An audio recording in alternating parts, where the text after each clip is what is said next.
Tout commence par un mot, simple, consentement. Un mot qu'on va connaître, un mot qu'on répète sans toujours le comprendre. Parce que dans le couple, le consentement, ça n'a rien d'évident.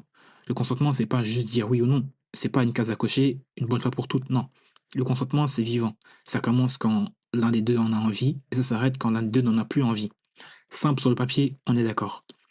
Mais dans la réalité, les couples, c'est différent. Avant de continuer, j'ai posé les bases. Ici, on parle pas de d'hommes dysfonctionnels, on parle pas de d'hommes violents, on parle pas de couples dysfonctionnels, toxiques, non, on parle pas de ça. On parle de couples lambda, de couples que toi et moi on connaît au quotidien, peut-être du tien même.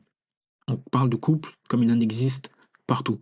On parle de couples ordinaires où la femme ne dit pas toujours non clairement et où le silence est souvent interprété comme un oui. Parce que on vit dans une culture où on répète encore que les femmes disent non, mais elles pensent oui. On a tous déjà entendu ça, et peut-être même qu'on l'a déjà appliqué. Cette idée, elle contribue à ce flou. Elle justifie le doute, des excuses, la contrainte. Elle banalise la violence. Et c'est pour ça que le consentement, il doit être redéfini encore et encore. Même si on connaît tous et toutes la définition. Euh, Dans un premier cas, il y a ce non qui n'est pas compris comme un non.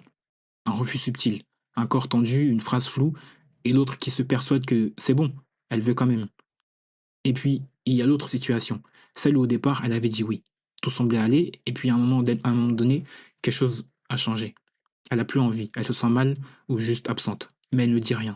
Par peur de vexer, par peur de casser le moment, par peur qu'il se sente rejeté. Alors elle se tait, elle se laisse faire, et elle se dit ça ira vite.